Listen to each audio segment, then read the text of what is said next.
करवाए जा रहे हैं, तब तक मैंने सोचा कि मैं आप लोगों के साथ ये शेयर कर लूँ कि हमने ये सेशन रखने की क्यों सोची। वैसे अगर जो नीलम सर मैम के पेज पढ़ रहे हैं तो आप सबको पता है कि वो मुसलसल इनका जिक्र करती रहती हैं, और जब मैं उनसे मिलती हूँ तब मुझसे भी वो बहुत ऐसे किस्से शेयर करती हैं। मैं कभी कभी उनको देखती रहती हूँ कि नीलम मैम मुझे कहानी सुना रही है कि किस्सा सुना रही है कि असलियत में ये हुआ है, मगर इनका कन्विक्शन इतना स्ट्रॉन्ग है कि मुझे लगा कि हमें ये सेशन ज़रूर करना चाहिए। और राशिद कमाल साहब भी इनमें काफ़ी यकीन रखते हैं। हमारे साथ आज जस्टिस वगैरह नहीं है, मैंने उनका नाम नहीं लिखा था, मगर वो भी काफ़ी इस बात का जिक्र करते हैं कि इलाहाबाद के किन चौराहे पे उनको क्या क्या दिखता है और कौन कौन दिखते हैं। तो और इस जगह मैं नीलम मैम अब शुरू करने से पहले मैं वो शेयर करना चाहती हूँ जो मैंने आपसे एक बार शेयर किया था कि वो सुबह टहल रहे थे कंपनी गार्डन में, और उन्होंने मुझसे कहा कि मेरे सामने वो जा रही थी। अगर कौन जा रही थी? नहीं, वो जा रही थी और बहुत ठंडी शाम थी। मुझे लगा ये सफ़ेद साड़ी में इस वक्त कौन है, तो मुझे लगा मैं उनके पास जाऊं और उनसे कहूं कि बहुत देर हो रही है, अब मैं आपकी मदद करूं, कुछ आपको घर जाना है। कहनी मैं जितना उनके पास जाऊँ वो थोड़ी और दूर चली जाती थी, और जब मुझे वो एक कुर्सी पे जाके बैठ गई एक बेंच पे, और जैसे मैं बेंच के पास कोहरा था, मैं जब तक बेंच के पास पहुंचा तो एकदम से गायब हो गई, और मैंने पीछे मुड़ के देखा तो वो जा रही थी। तो वो मतलब इतने यकीन से मैंने ये बात कही कि अब यकीन नहीं आता कि क्या करें एक्चुअली। तो बस एनीवे, मगर वो ये काफ़ी हमें एक रीज़न मिल गया डिसाइड करने का कि इस पे चर्चा होना बहुत ज़रूरी है, क्योंकि आप जैसे लोग हैं और काफ़ी इंटरेस्टिंग लोग मालूम भी हैं, और हम लोग सब जो इलाहाबाद में रहते हैं उन लोगों को कहीं ना कहीं तो इन सब चीज़ों का इल्म होना ही चाहिए। तो नीलम मैम प्लीज़।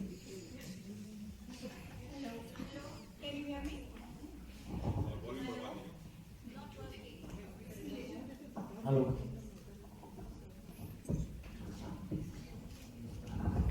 हेलो।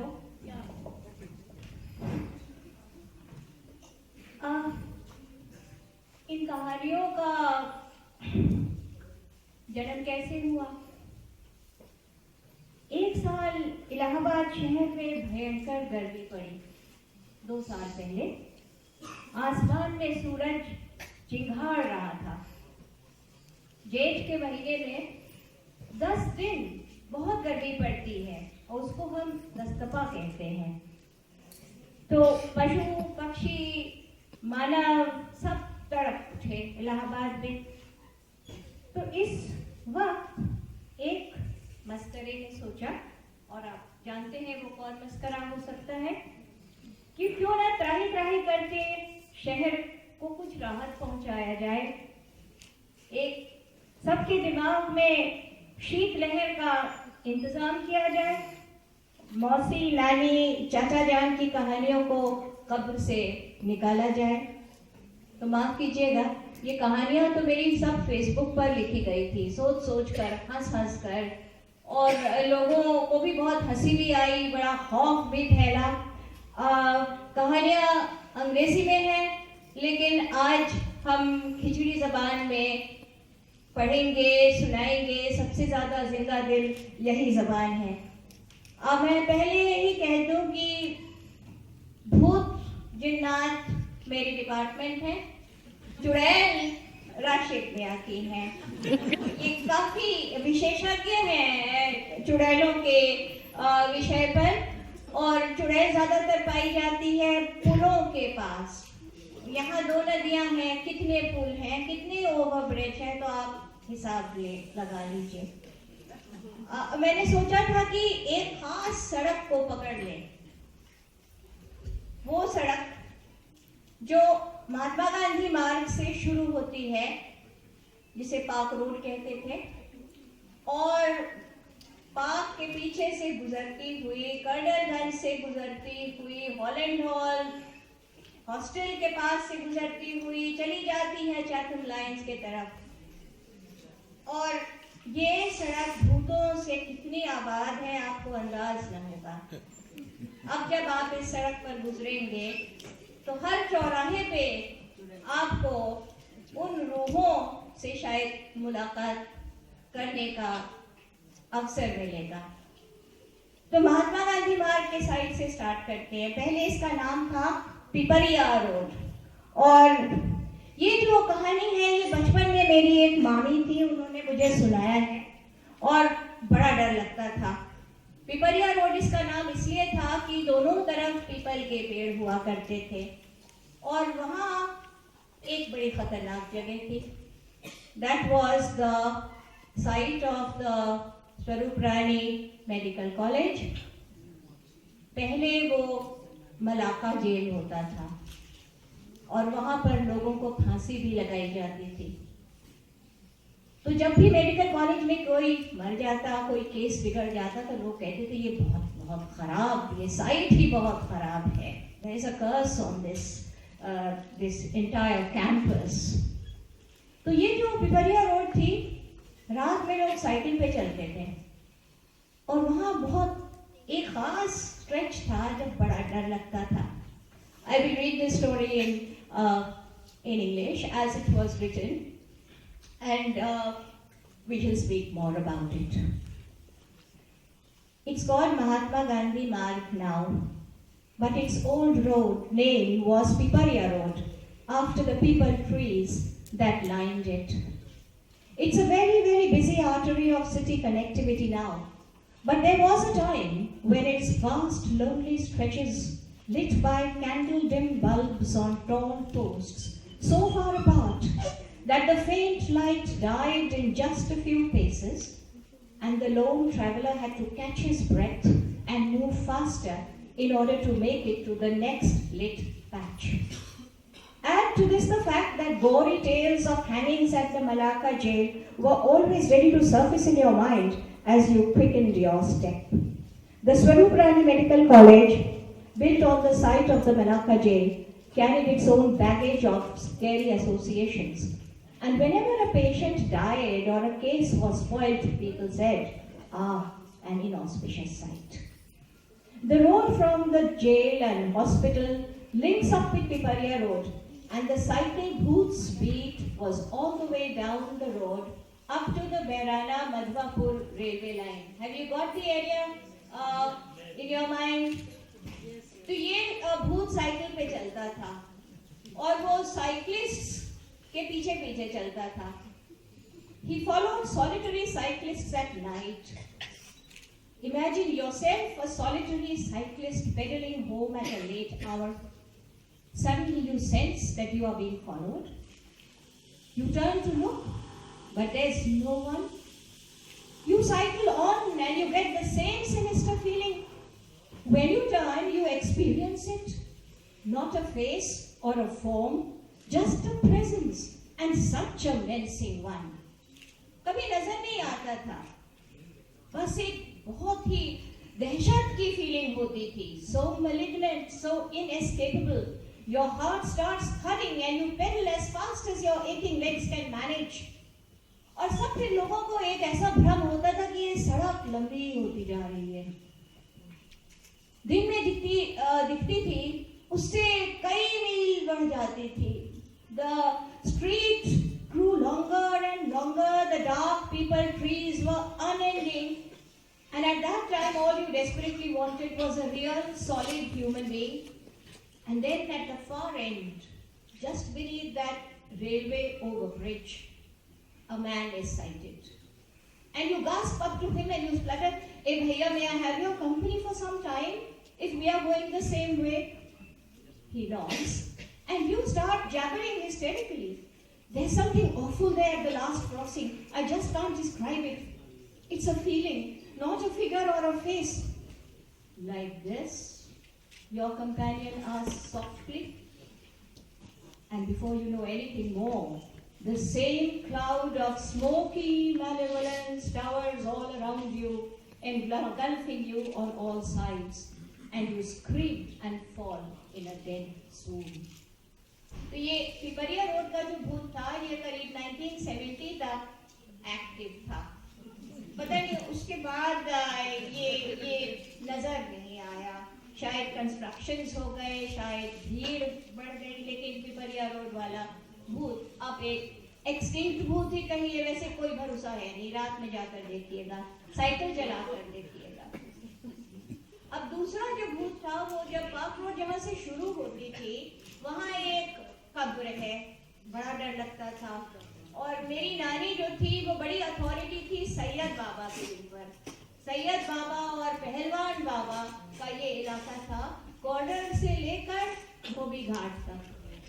तो सैयद बाबा और पहलवान बाबा बड़े शरीफ रूह थे, किसी को नुकसान नहीं करते थे और वो अपनी कब्र में शांति से पड़े रहते थे। लेकिन कभी कभी उनकी बर्दाश्त की हद क्रॉस हो जाती थी। और कब होती थी, कुछ नाजुक बातों का भी जिक्र करना यहाँ जरूरी है। They drew the line with pissers and defilers of sanctity, and quite right too. Whenever some such outrage happened, these noble shades soared out of their deep drowse and took the offender by the throat, pinned him down and squeezed the breath out of him.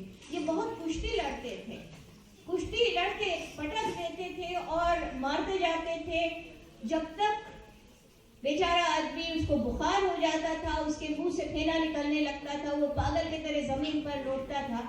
और ये बिल्कुल सच है, ये बिल्कुल मैं दिमाग से नहीं बता रही, मेरी नानी ने बताया, मेरे एक नौकर ने बताया। फिर वो गायब हो जाते थे और वो आदमी बुखार से तड़पता रहता था। एक नौकर था जो वहां से अलबल बकता हुआ हमारे घर कर्नलगंज में आया और उसने कहा, अरे बहुत बड़ा बड़ा पता नहीं गाँव में हवा दिखाई देता है। और फिर पता चला कि वो हवा, एक ओझा आया, उसने कहा कि ये एक पहलवान बाबा हैं पार्क रोड के एंड में, और वो इसके साथ साथ घर तक पहुंच गए हैं। बड़े मुश्किल से ठीक किया गया, उसके बहुत मेडिकल प्रॉब्लम्स थी, पता चला कि सब ये पहलवान बाबा की मेहरबानी से थी। अब और आप आगे बढ़ें तो जो हमारे बहुत ही एक चर्चित रिचर्ड साहब हैं, उनकी कब्र पड़ी है वहाँ पर कंपनी बाग की दीवार के पास। George Henry Richard Watkins, there is no Richard there, but I don't know why एक शख्स हैं, उन्होंने उनका नाम रिचर्ड रख दिया है। 19 साल की उम्र में उनका इंतकाल हुआ 6 जून 1857, जिस दिन इलाहाबाद में गदर छिड़ी थी। लेकिन एक 19 साल के लड़के की कब्र वहाँ क्यों है, किशगंज सेमेटरी में क्यों नहीं है, इसके बारे में भी बहुत सारी कहानियां हैं। तो रिचर्ड साहब नजर आते हैं कभी कभी, लाल रंग के ब्रीचेस पहनते हैं, लाल रंग का कोट पहनते हैं, या कभी कभी कोई कहता सफेद रंग के ब्रीचेस पहनते हैं और लाल कोट पहनते हैं। आसपास के लोगों से कभी कभी सिगरेट मांगते हैं, सिगार, कभी कभी रम मांगते हैं, और कभी कभी जब उनका मन करता है तो वो बतख बन जाते हैं। ये चीज समझ में नहीं आई, वो बतख क्यों बन जाते हैं। बतख बनकर वो मेडिकल कॉलेज की तरफ भी दिखाई दिए हैं, और मालियों का कहना है कि ये बहुत दिन से यहाँ पर घूमते रहते हैं और किसी का नुकसान नहीं करते हैं। क्रिसमस के दिन एक भंडारा किया जाता है और सिगार और शराब इत्यादि मुर्गों को खिलाया जाता है। कंपनी बाग के अंदर एक और भूत है जिसका नाम मैंने पजामा छाप भूत रखा है। ये पजामा छाप भूत एक मेरे करीबी शख्स ही कहेंगे को नजर आया था। कुछ मधुर दिन थे 1970s में, जब ये करीबी शख्स स्टैनली रोड से मेरे घर के तरफ कंपनी बाग से गुजरते हुए आधी रात को आते थे और कंपनी बाग के बाग से गुलाब तोड़कर आकर, अब क्या बोले, अब पता नहीं पड़ेगा, बहुत पुरानी बात हो गई है, अब क्या शर्माना इसमें।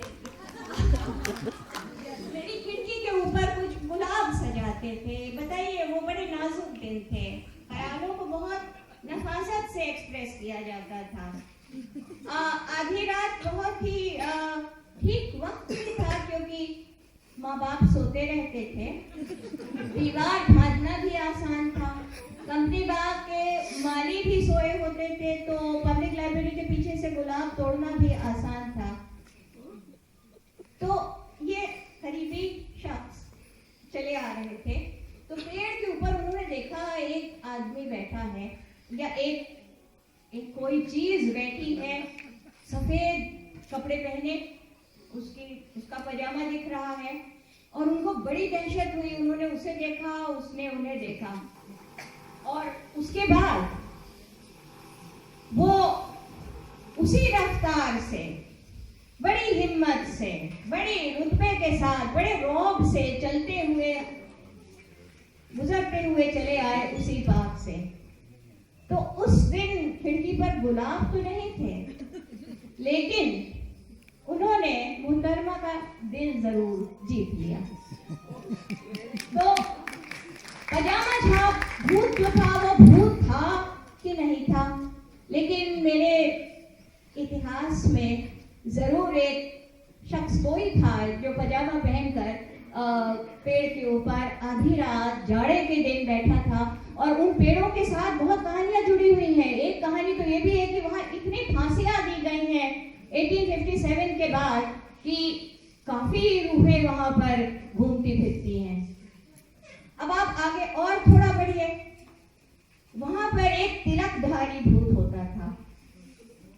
ये तिलकधारी भूत रात में निकलता था, एक उसके माथे पर बड़ा सा तिलक होता था, वो अचानक सामने आ जाता था, लोगों को रोककर उनके माथे पर भी तिलक लगा देता था।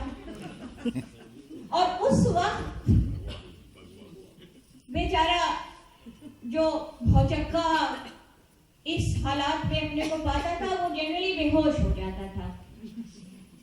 और उसके बाद जब वो होश में आता था तो देखता था कि कोई नहीं है, सन्नाटा चारों तरफ। और वो भागता हुआ जब अपने घर आता था, आईने में देखता था तो देखता था फिर वो तिलक तो अभी भी लगा हुआ है। तो तिलकधारी का जो इलाका था, ये वो राज नर्सिंग होम के आसपास होता था। इसके थोड़ा आगे चलिए, चौराहा, दयानंद थोनेल रोड, पार्क रोड का चौराहा। यहाँ पर एक नन्हा सा भूत था, बहुत छोटा सा भूत, एक कुत्ते का। ये कहानी मेरी मौसी ने बताई थी, बहुत दर्द भरी कहानी है। उस जमाने में 1936 ब्रिटिश म्यूनिसिपैलिटी ने इलाहाबाद में ये नियम कायम किया कि सड़क के कुत्तों को की पॉपुलेशन जो है इसको कंट्रोल करनी है, तो जो कुत्ता लाइसेंस नहीं पहने हैं उसको गोली मार दी जाएगी। और ये सबूत दिखाना होगा कि इतने कुत्ते मारे गए, और सबूत के तौर पर कुत्ते का एक कान पेश करना पड़ेगा। तो मेरी मौसी छोटी सी थी, उनका एक बहुत प्यारा सा कुत्ता था, पर्सनल कुत्ता नहीं था, सड़क का कुत्ता था जो आके रोटी लेता था, खेलता था, कूदता था, बाहर दरवाजे पर बैठा रहता था। उसका नाम था कुरकुरी। तो कुरकुरी कर्नलगंज से भागती भागती चली आती थी चौराहे तक। तो कुरकुरी जो थी एक दिन गायब हो गई, और मेरी मौसी बहुत रोई। तो कर्नलगंज में बहुत मिलनसार लोग थे, वहाँ के अकीर, वहाँ के धोबी, मेरे ग्रैंडफादर वकील थे, तो उनके काफ़ी क्लाइंट्स जो थे बंगाली नेबर्स थे। सब ने एक टीम बनाई कि बच्ची का कुत्ता खो गया है, उसको ढूंढ कर लाते हैं। तो कुत्ते की लाश पाई गई इंडियन प्रेस के सामने, और एक कान उसका कटा हुआ था। तो बड़ा सदमा लगा मेरी मौसी को। लेकिन उसके बाद उस चौराहे पर कुछ अजीब चीजें होने लगी। वेटनरी हॉस्पिटल खुला, डॉग केयर सेंटर खुला, पेट केयर की कितनी दुकानें खुली। तो शहर में इतना बड़ा concentration of shops and hospitals only for animals. तो ये सोचकर सडनली मेरे अंदर एक आवाज बोली या भौंकी, जो भी गई, कि ये कोई अच्छी रूह है। ये अच्छी रूह जो है वो इस छोटे मासूम कुत्ते की रूह ही हो सकती है, जिसकी वजह से वो जो पूरा चौराहा है वो एक कंसंट्रेशन बन गया है जानवरों की सेवा के लिए। अब हम आगे बढ़ते हैं। यहाँ पर हम देखते हैं कि इलाके बंधे हुए हैं। अभी तक ये भूतों का इलाका था, अब ये जिन्नातों का इलाका शुरू होता है। कर्नलगंज कटरा इज द जिन्न वाला area and the park road was the bhoot area. I have not really understood the meaning of bhoot and jinn, but you know, in our Ganga Jamuni Sanskriti, I rather think the bhoot is a Hindu and the jinn is a Muslim. And इनका संगम होता है वही थॉर्डिन road के चौराहे पे। तो कर्नलगंज के कुछ ऐसे मकान थे जहाँ बड़ी जिन्नातों की एक्टिविटी थी। एक फारूकी साहब थे जो बड़े करीब थे, वो ये कहानियाँ मुझे सुनाते थे। ये बड़े बदमाश जिन्न थे। कुछ अच्छे जिन्न होते हैं जो दिवाली की रात में, हम लोगों ने सुना होगा, आते हैं, मिठाई खरीदते हैं आधी रात और अशरफियों से पेमेंट करते हैं और फिर टांगे पे बैठ के चले जाते हैं। और हलवाई जब सुबह उन अशरफियों को दोबारा देखता ये हड्डियां बन गई हैं। ये सब कहानियां तो हम लोग सुनते सुनते बड़े हुए हैं। लेकिन ये कर्नलगंज वाले जो जिन्नात थे ये ऐसे मेहरबान जिन्नात नहीं थे, बड़े बदमाश थे। ये जिन्नात घर के सारे लोगों को बड़ा परेशान करके रखते थे। पर्दों में आग लग जाती थी, पत्थर गिरते थे छत के ऊपर, और अब फिर माफ कीजिएगा कुछ गैर मुनासिब लफ्जों का इस्तेमाल करना पड़ता है, खाना पकाना बन जाता था। घर के लोग बड़े परेशान थे। मौलवियों को बुलाया गया, 7 कीलें ठुकवाई गई, तरह तरह के लोबान जलाए गए, तरह तरह के आयत पढ़ के लिखे गए, लेकिन वो बड़े बेशरम जिन्नात थे। तो फारूकी साहब के घर में एक खाला थी, एक लड्डन खाला उनका नाम था, बड़ी होशियार लेडी थी। तो उन्होंने कुछ ऐसा नुस्खा अपनाया कि जिन्नात उनसे बड़ा डरने लगे। जहाँ मौलवी फेल हो गए वहाँ लड्डन खाला बड़ी कामयाब हुई। और लोगों ने पूछा कि लड्डन खाला ने क्या ऐसा किया कि जिन्नात उनसे डर गए। तो कहानी ऐसी निकली कि लड्डन खाला ने जिन्नातों को मुर्ग और देसी शराब की आदत दिला दी। और कैसे दिलाई? पहले वो थोड़ा थोड़ा मुर्ग और देसी शराब इधर उधर बिखेर कर रखती थी और पुराने टेप रिकॉर्डर में साकी और शराब खाने के गाने बजाती थी।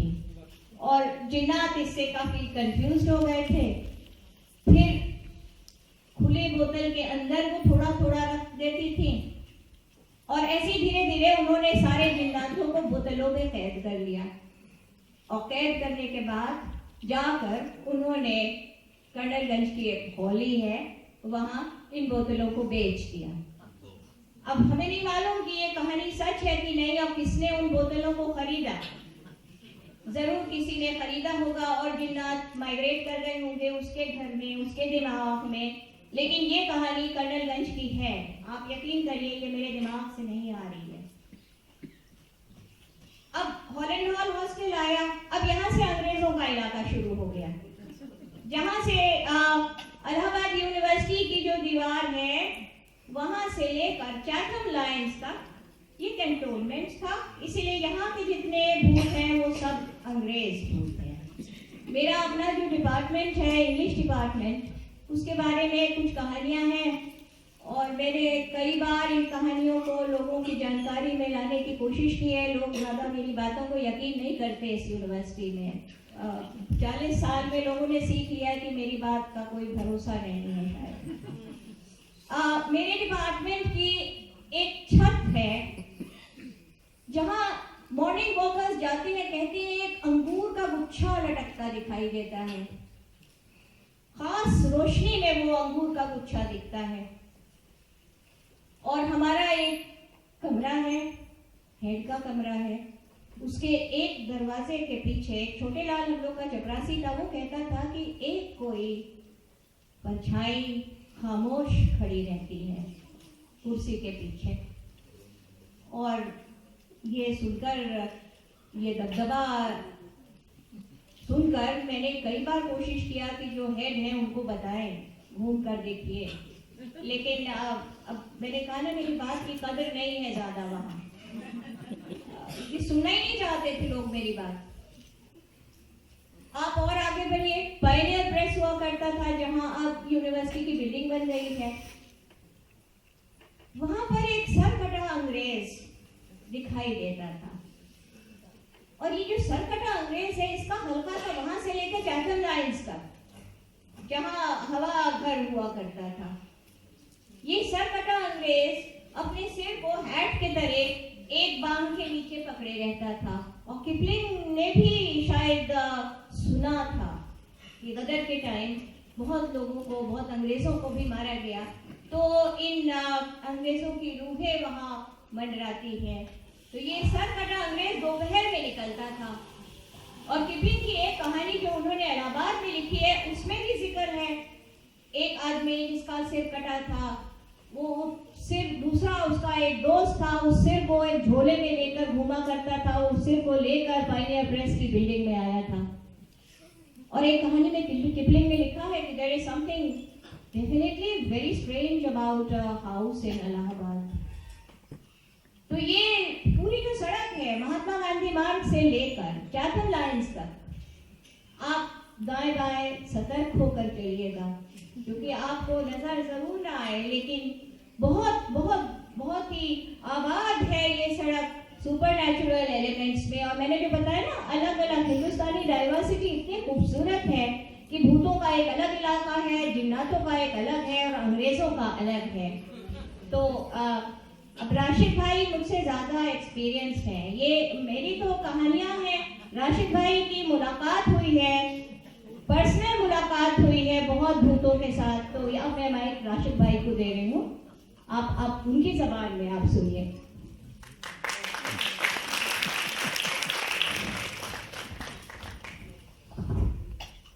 पिछले एक हफ्ते से जब से ये प्रोग्राम शुरू हुआ है, शायद भूतों को भी खबर लग गई थी। और हुआ ये, कल रात को जब यहाँ से 8:30 पौने 9 के आसपास निकले यहाँ से, ये जरूरी है बताना कि यहाँ से निकल के सिविल लाइन्स गए, थोड़ी देर हो गई, वापसी में ये खुशरूबाग वाला फ्लाईओवर क्रॉस करने के बाद जो खुशरूबाग रोड है, जो खुलदाबाद में निकलती है, वहाँ RML आई हॉस्पिटल है, उसके ठीक सामने अचानक मेरा स्कूटर बगैर ब्रेक लगाए रुक गया। क्या हुआ? स्टार्ट है बट रुक गया। साइड से दोनों तरफ से आवाजें आ रही हैं कि हम भी कल आ रहे हैं।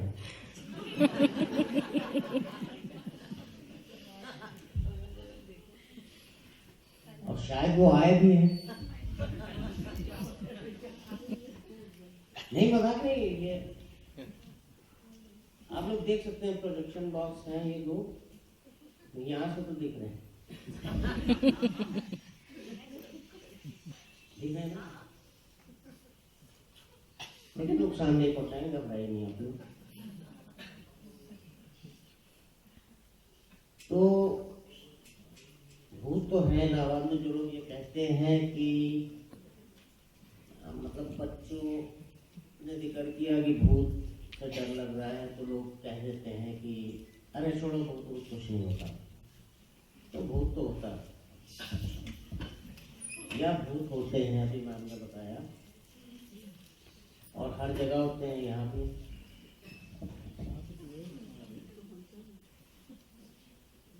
पहली बार बचपन में 8-9 साल की उम्र में कंपनी बाग में भूतों से वास्ता हुआ था अपना।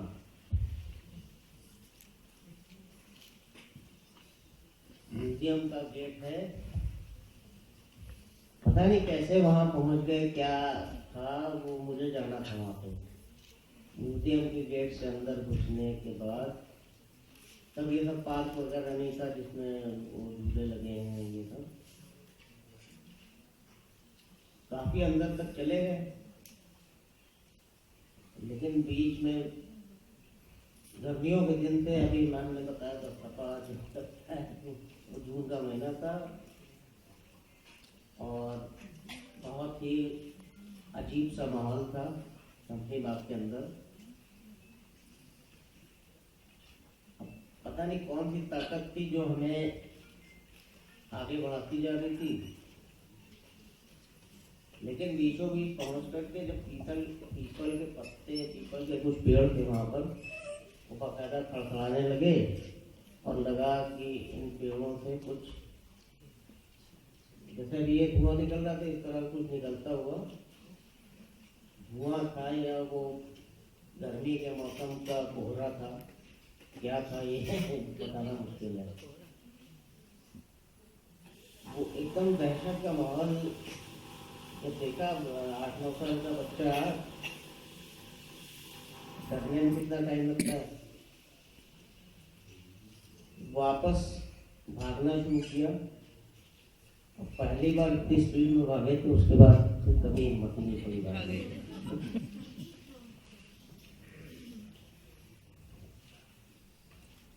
फिर एक वाक्य रेलवे कॉलोनी का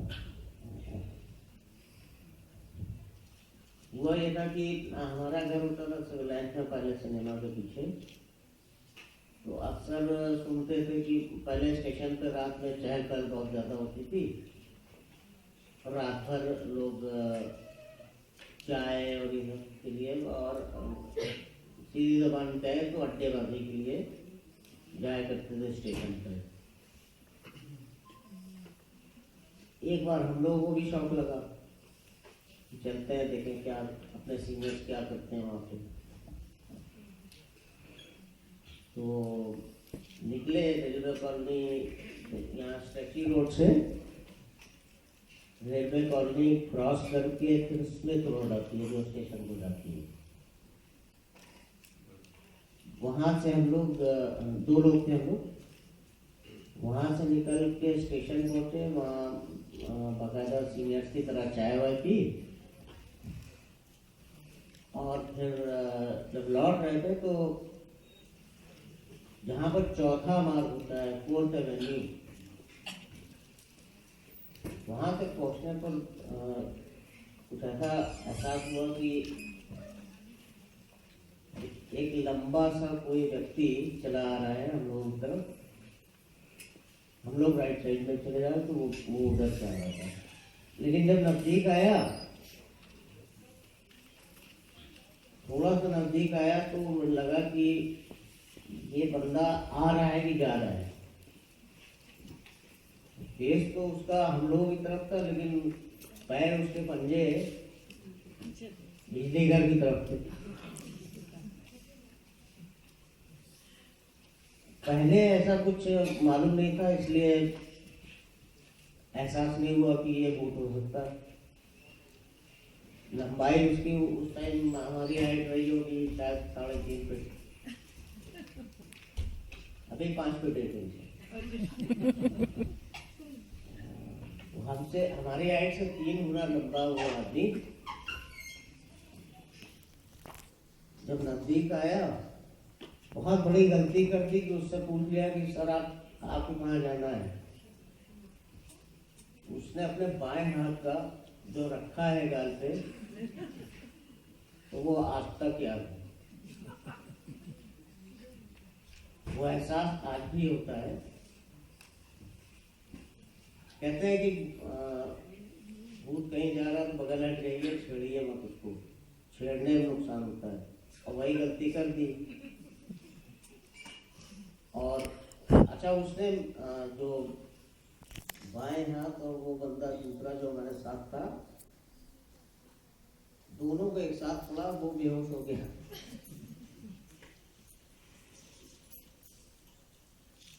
अब उसके बाद फिर वो इतनी हरकत करने के बाद निकल गया। हम लोगों को थोड़ी देर में जब होश आया तो कैसे कैसे घर पहुंचे हैं 4-5 दिन तक दिल में दबाए रहे कि हाँ ऐसा कुछ हुआ था। फिर जब लोगों से बताना शुरू किया तो पता चला कि स्मिथ रोड पे आए दिन ही हादसे होते हैं।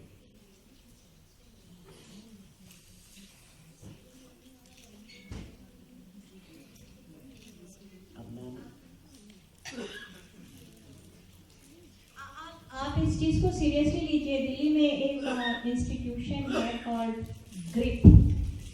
Grip is some kind of research into goes to research and investigation of the paranormal, GRIP।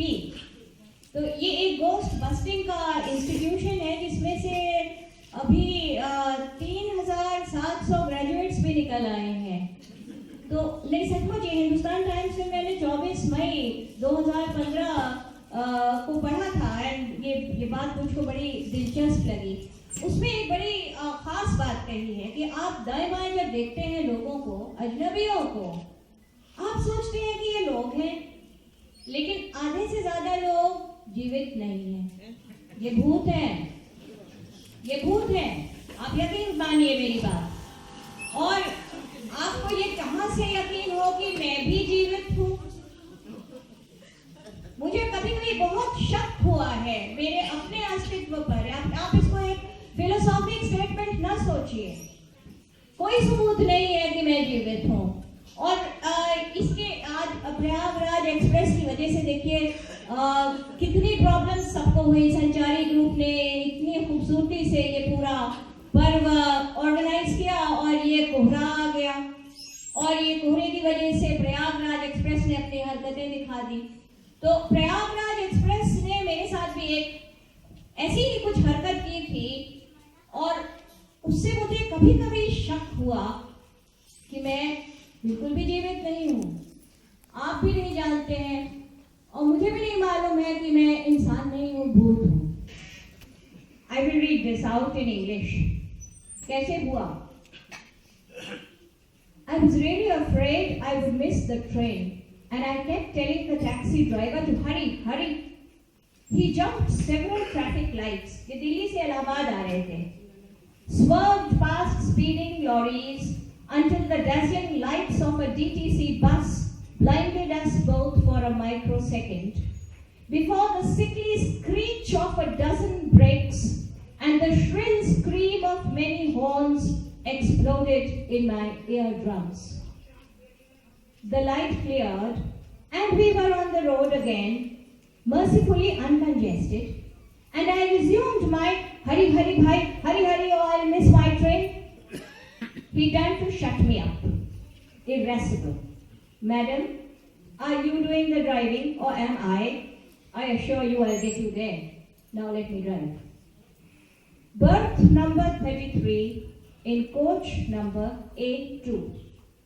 Oddly, that's the one always assigned to me.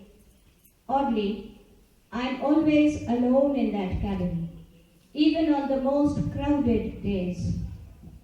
There have been times when the 3 other passengers have called the ticket checker and arranged to be shifted elsewhere. One claimed he saw the cord of a mobile charger moving towards the socket by itself. Another said she saw a rail near bottle of water leap off the steep holder and perch on the wall side ledge. Also, that the reading light tended to switch itself on and off all by itself. And a clinking chain looped itself round the handle of a suitcase and hitched itself to a padlock. I don't know what the fuss is all about. Like everyone else, I chain my luggage, I read, drink water, charge my phone. But strangely, although it's the Prayagraj Express connecting Delhi and Allahabad, it sometimes reaches Lokmanya Tilak terminus in Mumbai and sometimes Howrah station. I seem to be living in coach A2 in a permanent state of travel until someone writes a complaint in the TC's complaint book. One hell of a silly complaint. Disturbance in coach A2, berth number 33, unfit for occupation. The TC said he'd get in touch with a higher railway authority, since nothing like this had ever occurred in the history of the Indian Railways. Sometime later, the higher authority Johnny appears. He sat down and fixed his eye on me. Now then, he said, "You know me, don't you? Seen you somewhere. Very familiar face," I muttered. Think that. I tried a wild guess. Not my taxiwala? Right you are, madam. Now concentrate. What happened that night? Why, nothing at all. You drove me to the station. I boarded this train. Think harder, madam. What happened at the turn near Humayun's tomb? The blinding lights, the shrieking horns. My eyes widened in disbelief. A thunderclap instant of comprehension, impossible to accept. Oh, so that's what happened, I gasped. Exactly, he said. But I protested. How are you here? You are a taxiwala impersonating the railway bigwig. Didn't I tell you I'd get you to your destination? He smiled. There was one big question in my mind. Why hadn't I grasped it then, when it happened? Because, madam, it didn't actually happen. Just a confounded intersection of time tracks. That's all. The ride just went on. But why do I sometimes reach Mumbai and sometimes Kolkata? Had shut me up that day. Because, remember, the journey is always in your own head. Thank you very much.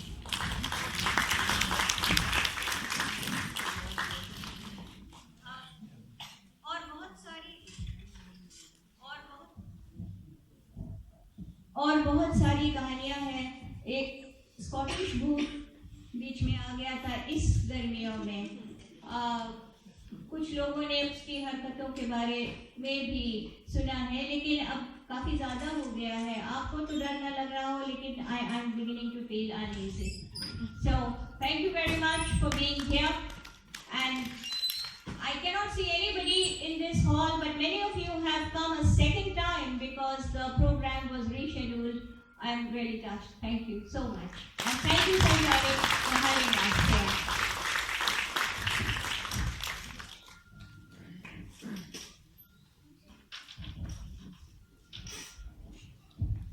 कोई कुछ विशेष टिप्पणी इस बातों पे अपना कोई किस्सा share करना चाहें या फिर बताना चाहें या क्वेश्चन ही करना चाहें? जी अच्छा।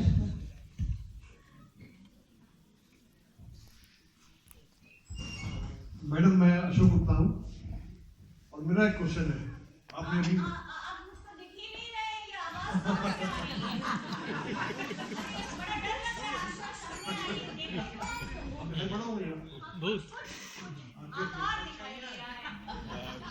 एक्चुअली डिपेंड करता है आपका बिलीफ के ऊपर। अब मेरा क्या बिलीफ है, मुझे आप पूरा दिखाई पड़ रही है।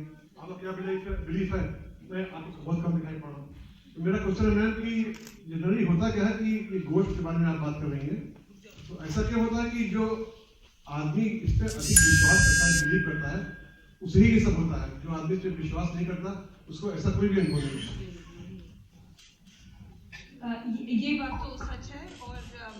और मैं क्योंकि बहुत कहानियाँ सुनती हूँ और यकीन करने की कोशिश करती हूँ, तो मिस्टर बगैर मुझसे हर वक्त ये बात कहते हैं कि आपको तब तक नहीं दिखेंगे जब तक आप उनको देखना नहीं चाहेंगे। तो मगर अगर कोई और कुछ कहना चाहे या किसी ने कभी किसी तरह का इनकाउंटर किसी के साथ हुआ हो। अमीना जी, भूत जी, एक पिछले साल एक वाक़या हुआ था, वो थोड़ा सा बताना चाहेंगे। हमारे बीच एक अपने दोस्त हैं अतनु भट्टाचार्य जी। अच्छा। तो पिछले साल वो आप सब ने सुना होगा, बहराना की एक चुड़ैल का किस्सा बहुत मशहूर हुआ था। उसी दौरान की बात है कि फेसबुक पर एक पोस्ट आई थी जिसमें कि अतनु भट्टाचार्य जी को श्रद्धांजलि दी गई थी। हाँ, ये याद है मुझे। तो ये अब इनको पता नहीं, और जैसे जैसे लोगों को पता चला कि अतनु भट्टाचार्य जी अब हमारे बीच नहीं रहे, अब अतनु दा तो हमारे बीच आज भी है, लेकिन ये जब घर से निकले तो लोग इनको देख के भागने लगे।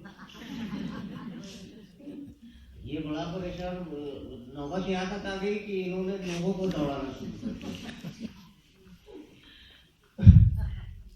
करते करते फिर बाद में पता चला कि वो कोई और सज्जन थे, और एक साम्रांत, दिल्ली की एक साम्रांत महिला ने वो पोस्ट डाली थी, लेकिन इनको गलतफहमी हुई।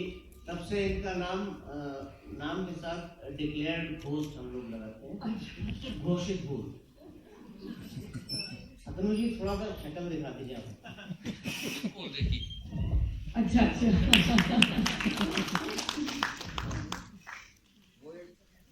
बड़ा अजीब सा इंसिडेंट था। बहुत एक अजीब सा इंसिडेंट था कि अचानक से एक पोस्ट फेसबुक पे आ गई और बाद में हमारी तस्वीर नहीं थी, हमारा नाम था, और उसके बाद लोगों का फोन आना, लोगों की भीड़ इकट्ठी होना घर पे। ये तकरीबन 2 दिन तक चला और हमारे पास नरेश भैया ने हमको बहुत कंसोल किया कि मैं इस चीज़ को छानबीन कर रहा हूँ। अल्टीमेटली 2 दिन बाद पता लगा कि जब काफ़ी हमें रसूलाबाद संगम चारों तरफ घुमाने के बाद मैं वापस आ गया तो पता लगा कि वो दिल्ली में हमारे ही नाम राशि के करीब थे, वो भी जर्नलिस्ट थे, और उनका इंतकाल हो गया था उनके साथ। लेकिन 2 दिन हमने बहुत ही वो स्ट्रेसफुल जिंदगी जी, जिसके लिए हमको हमारे बड़े भाई नरेश भैया, रिंदन जी, बाकी जीवन जी, राकेश भाई, काफ़ी लोगों ने कोऑपरेट किया इसको हम लोगों की ठीक है ये धन्यवाद।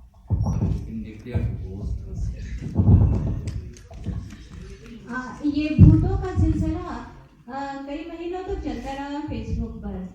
गर्मी बहुत थी तब शुरुआत हुई थी, और जब बारिश आ गई तब इसकी कोई ज़रूरत ही नहीं रही। लेकिन जब बरसात आती है तो सुपरनैचुरल एक्टिविटी कुछ बढ़ जाती है।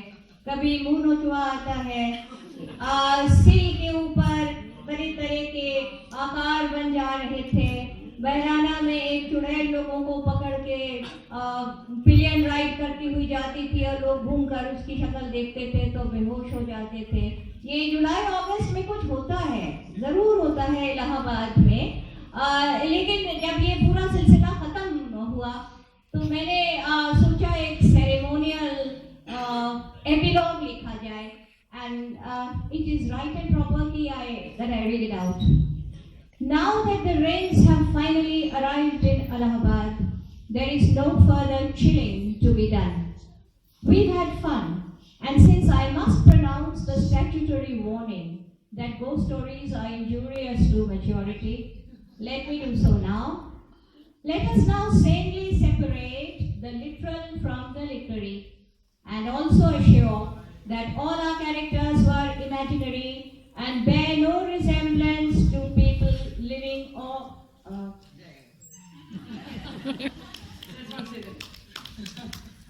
But anyway, that supernatural element, I really don't know how far to believe in this, but I don't know whether I really believe in it also, because I love to listen to what people have to say and try to put myself in that situation and try to experience something like that also. जैसे कि डाक बंगले होते थे पहले जंगलों में। अभी हम लोग कान्हा दुधवा गए तो वहाँ पे एक डाक बंगला था, और मैंने बहुत एक्साइटेडली अपने हस्बैंड से कहा कि चलो आज रात में यहाँ पे रुकते हैं।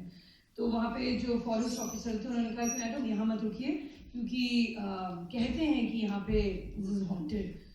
तो आई सेड मतलब what will happen, how will I feel it is haunted, आवाज़ें आएंगी, विल आई मतलब मुझे कोई मारने की कोशिश करेगा, क्या होगा।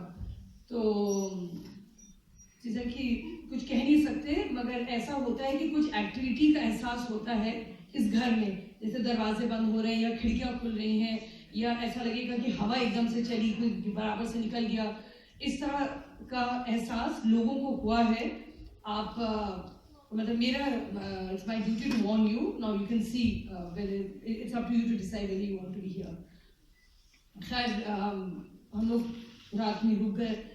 जब रात में लाइट बंद होने का वक्त हुआ तब मुझे लगा कि नहीं, सब पूरे घर की लाइट चला देनी चाहिए, क्योंकि वो सबकॉन्शियस में ये बात थी कि अगर कुछ हो गया तो उसको हैंडल कैसे करेंगे फिर। तो खैर ये वो रात बहुत अच्छी गुजर गई, किसी तरह का कुछ नहीं हुआ, ना खिड़की दरवाजे बंद हुए, ना आवाज़ें नहीं, ना शोर हुआ, कुछ भी नहीं हुआ। तो ये एक मतलब अब ये है कि whether in someone's imagination and how deeply you believe in it, and very often it happens that when you want to believe then you experience it also.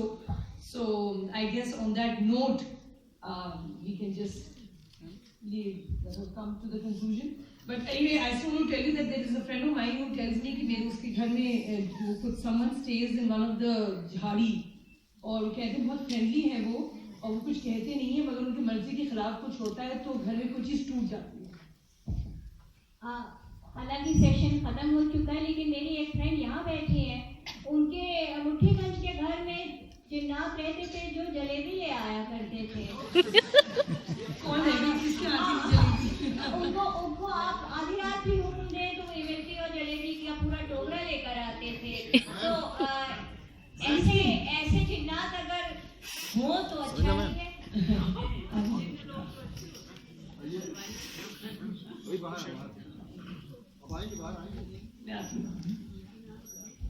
You want to share something?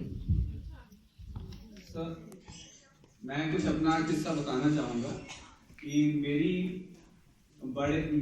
दादा को मेरे अब्बा को ये दादा मेरे किस्सा सुनाते थे कि उनकी जो मेरी बड़ी दादी जो थी उनके ऊपर जिन्नात आया करते थे, और वो बताया करते थे कि जब वो छोटी थी तो वो मस्जिद से एक बार निकल रही थी, तो तब से वो उनको बेटी की तरह माना करते थे, और जब वो आया करते थे तो उनकी आवाज़ जो है बिल्कुल बदल जाती थी, बिल्कुल बदल जाया करती थी। और जब दादी से कभी लड़ाई हो जाए या कुछ हो जाए तो आ जाया करते थे, और वो कहते थे कि अगर तुमने उससे लड़ाई की तो खैरियत नहीं तुम्हारी।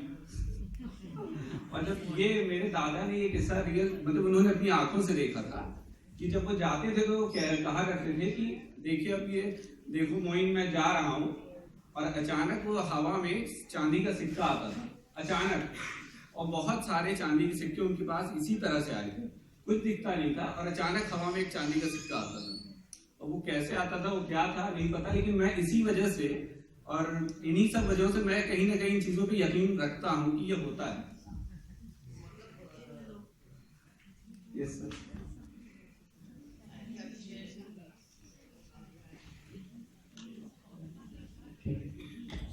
इस तरह के जलेबी और चांदी के सिक्के वाले भूत अगर हो तो भूतों पर भैया विश्वास करना बनता है। देखिए पीछे वाले भी हंस रहे हैं, वो 4 लोग हैं वहाँ दरवाजे के पास।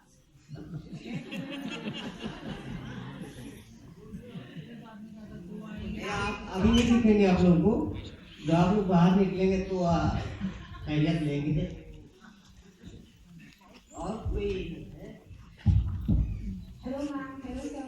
मैम यू रिमेम्बर एक चौक का दिल था हनुमान प्रसाद वाली लेन में, वो टांगा से आता था, एंड वो जो लोकनाथ की शॉप से जहाँ पे जलेबी मिलती है, तो वो वहाँ पहले हमेशा 12 बजे तक शॉप खुली रहती थी स्वीट की, लोकनाथ की पूरी गली थी। अब तो खैर बंद हो जाते हैं 8 बजे तक, बट वो दिन सफेद लिबास में आता था अपनी टांगा से, और वो वहाँ पे जाके किसी भी शॉप पे रैंडमली